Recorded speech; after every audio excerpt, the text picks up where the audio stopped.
Da-na-na, da-na-na-na, da-na-na-na, da-na-na-na. Don't look at me like I'm weird, okay? This isn't any weirder than other videos that I've already done, all right? We are talking regression, and we are going to do a confidence interval. I want to know, as students do more homework, what do I expect to happen to their final grade?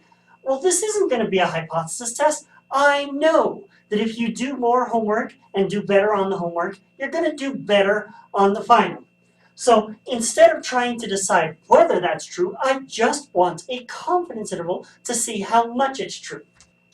Now, let's talk about the way that we used to do confidence intervals.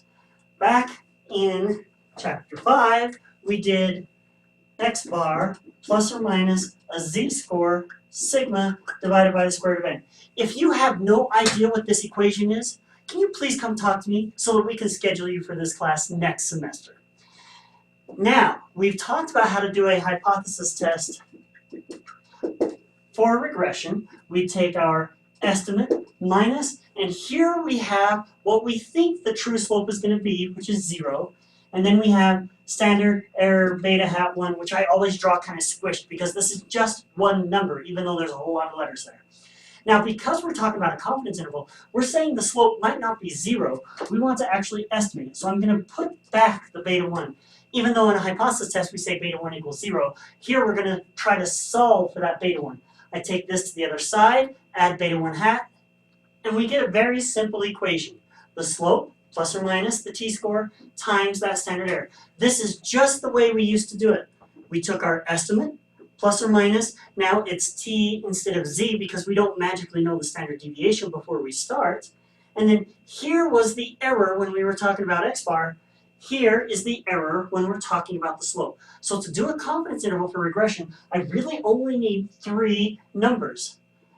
Now, let's actually do this. Here's the grades from last semester. 190 students. You can see right here my residual plot. Does it look good? This is homework average based on their grade.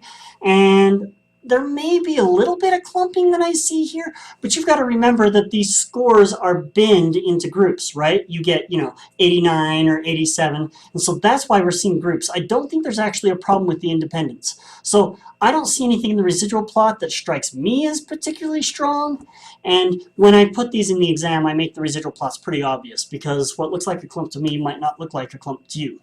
So now that my residual plot's good, let's look at the output. Here's our output, a lot like what every other program does. What's important? What do we need? Well, there's our y-intercept. If we were doing a prediction, we would use that as part of the equation. There's our slope.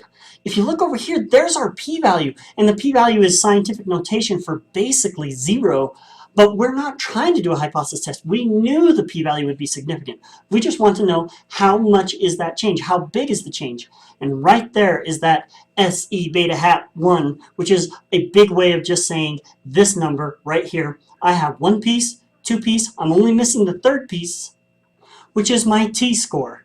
T, because we didn't magically know the standard deviation.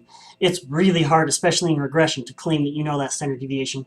So I need 91% confidence interval. That's 9% in the tails, so 4.5% in each tail. Wait, let me change the degrees of freedom first. 190 students, so n minus 2 means 188. And then I want 0.045 in each tail.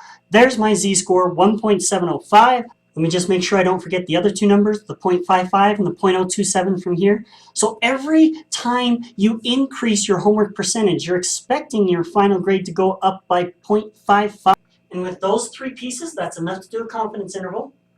So how much do we expect that your final grade will increase per increase of homework? Somewhere between 0.5 to 0.6, which tells you it does matter if you do your homework. It will help. I hope you also noticed how easy this was. We only needed 3 numbers. This one is a t-score that we practiced. You've got to remember n minus 2 for degrees of freedom. The other 2 numbers, the computer spits out. So this should feel like one of the easier homeworks. If it doesn't feel that way, maybe you should come talk to me and we can,